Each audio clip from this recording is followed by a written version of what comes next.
People often reveal their true character when they think no one of value is watching. Grace adjusted her ponytail and took a deep breath as she stepped off the city bus. The hot afternoon sun bore down, and her worn sneakers squeaked faintly with every step. Her shift at the diner had ended just 30 minutes earlier, and she still smelled faintly of coffee and grilled onions. But today wasn't about work. Today was about dreaming. She walked a few blocks and stood outside the glass-walled facade of one of the city's most luxurious car dealerships. Inside, sleek machines gleamed like sculptures. Her eyes fixed on a midnight blue convertible, low, elegant, confident. It wasn't something she could afford now, or maybe ever, but she had promised herself a goal after every double shift. A little reminder that someday, things might be different. With a cautious smile, she pushed open the glass doors. Immediately, the temperature cooled, and so did the energy in the room. Her sneakers squeaked against the marble floor, and her reflection looked out of place in the showroom's glinting perfection. Across the room, a sharply dressed man with slicked back hair and polished loafers looked up from his phone. His name tag read Chadwick. His eyes scanned her, down to the scuffed shoes, the faded jeans, the diner logo still printed on her t-shirt. He didn't even try to hide his smirk.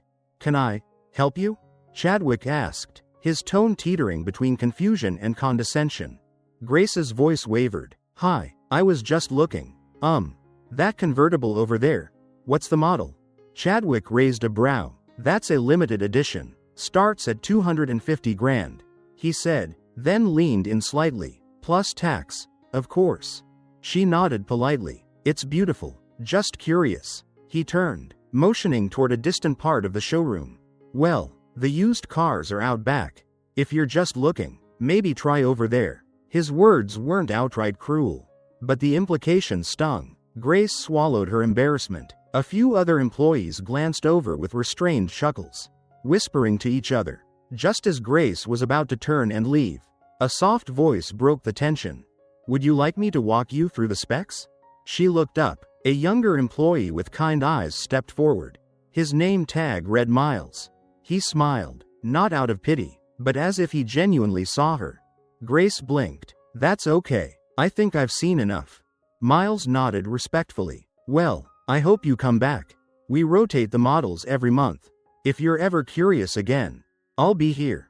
Grace gave him a small smile, grateful for his kindness, however brief. As she walked out, Chadwick's voice echoed behind her, just loud enough for her to hear. "You'd think this was a soup kitchen with the people walking in these days." Grace didn't turn around. That night, over a simple dinner in their cozy but elegant home, Grace recounted the encounter to her husband, Julian. She hadn't meant to cry, but the humiliation slipped out between bites of pasta. Julian listened without interrupting, his hand resting gently over hers. "Do you remember which dealership it was?" he asked quietly. Grace nodded. He didn't ask anything more. He simply cleared the plates and kissed her forehead. The next morning, Julian stood in front of his walk-in closet, buttoning the cuffs of a navy blue shirt. His tailored slacks and understated Rolex hinted at his wealth, but unlike most, Julian never flaunted it. He was a man of few words and quiet moves. As he glanced at the file open on his tablet, a photo of the dealership appeared with names and employee rosters beneath it. He tapped on one face, Chadwick Reynolds, Senior Luxury Sales Advisor. Julian had built his empire by paying attention to details, and the way his wife had spoken last night, with that flicker of pain in her eyes, had unsettled him. Grace was one of the kindest people he knew.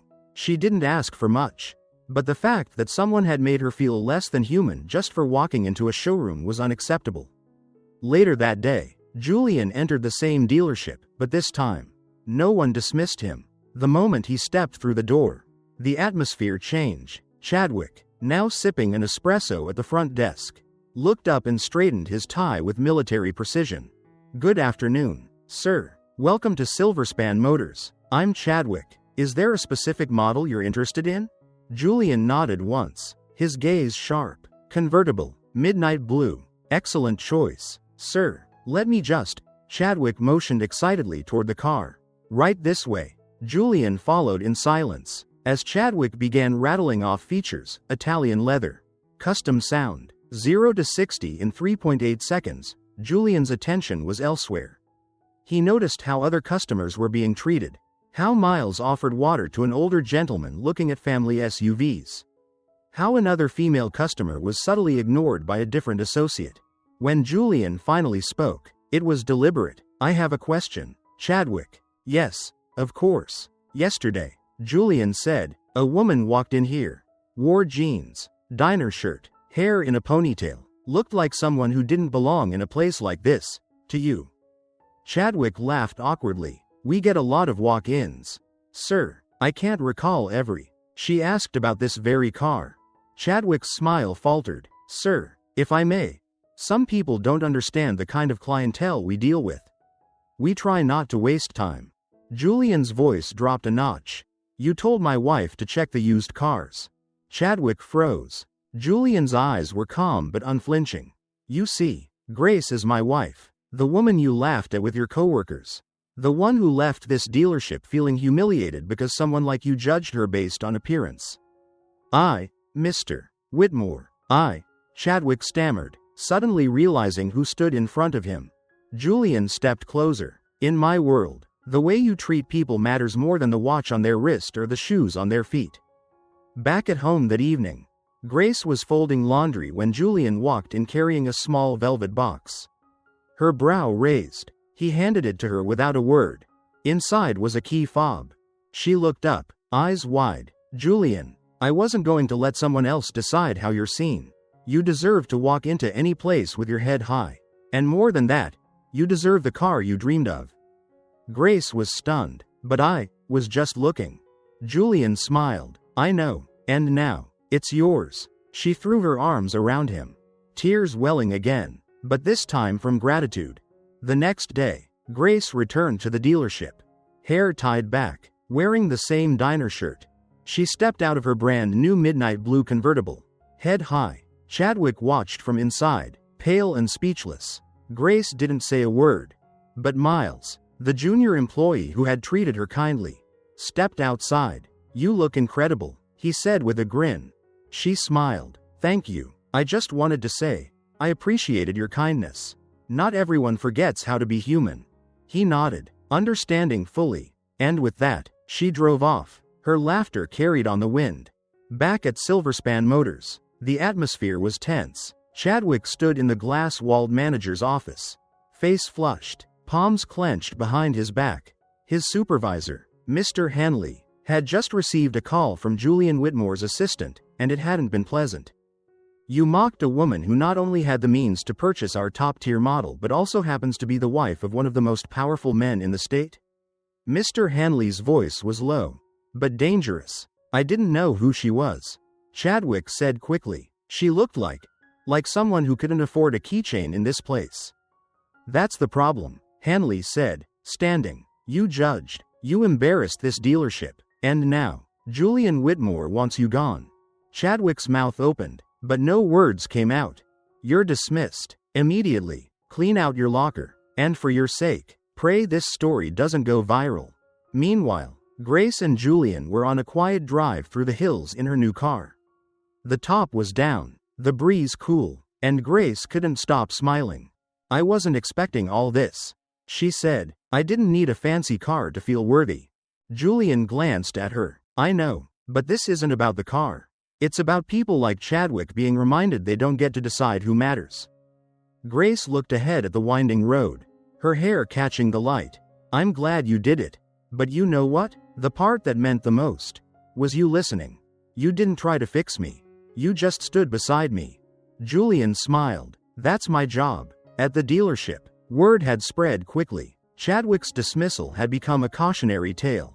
But while he walked out with his box of belongings, Miles, the kind junior employee who had been decent to Grace, found himself called into Mr. Hanley's office as well.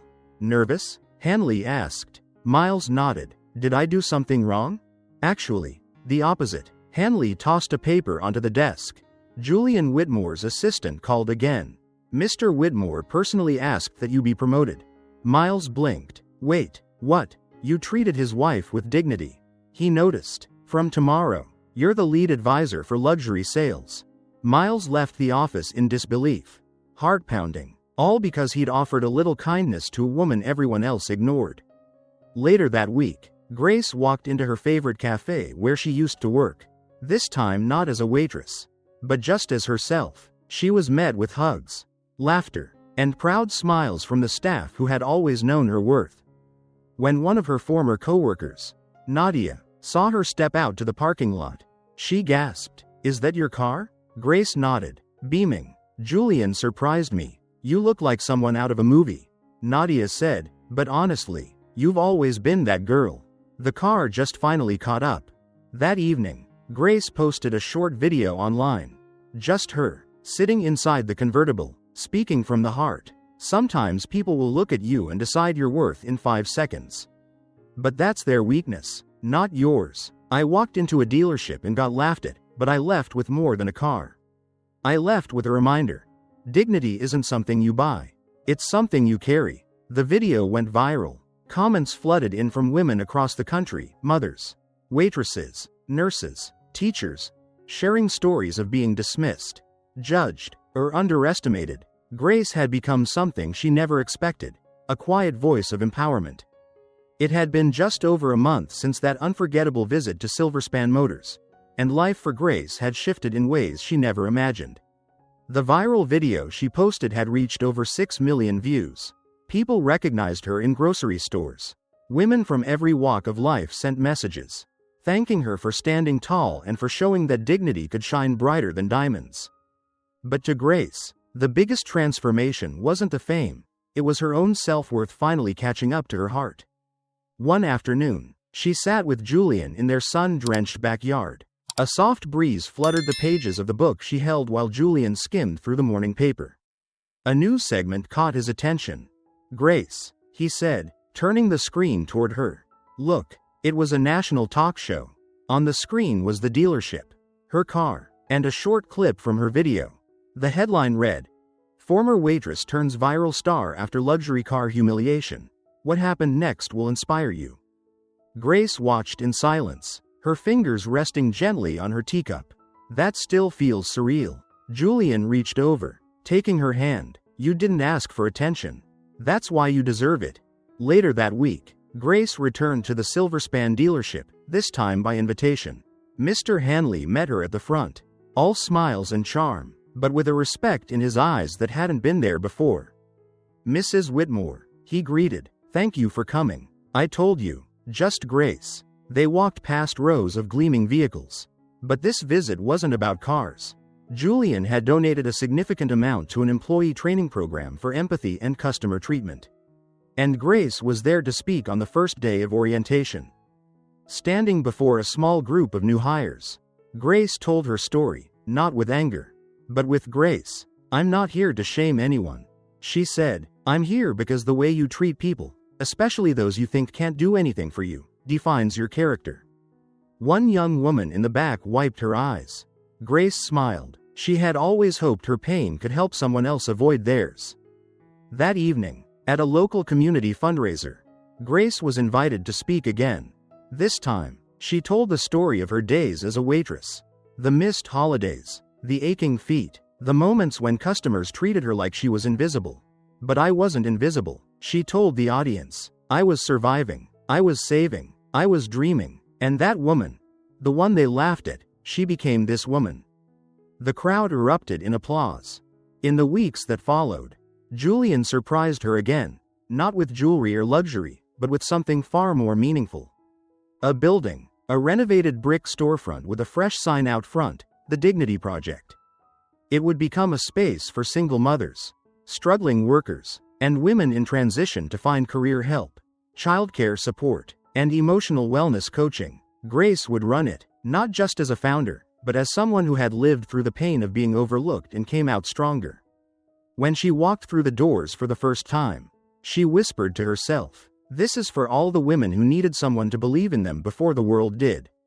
Epilogue. Chadwick, the former salesman, never got his job back. His online apology fell flat, drowned out by hundreds of stories of similar experiences. Meanwhile, Miles, the kind-hearted junior employee, became Grace's go-to advisor for community outreach at the Dignity Project. Julian and Grace continued to build not just wealth, but impact. Their love had grown deeper, not because of the money or the viral fame, but because they saw each other clearly. Grace had once thought she was just a background character in other people's lives. Now, she had found her voice.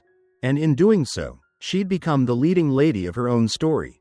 If this story touched your heart, please like, comment, and subscribe to Tell Night. At Tell Night, stories remind us that healing begins with hope. And even the gentlest kindness can rewrite a destiny. Don't forget to tap the bell so you never miss a story that could brighten your day or transform your perspective. Until our next story, keep your heart open and your spirit brave.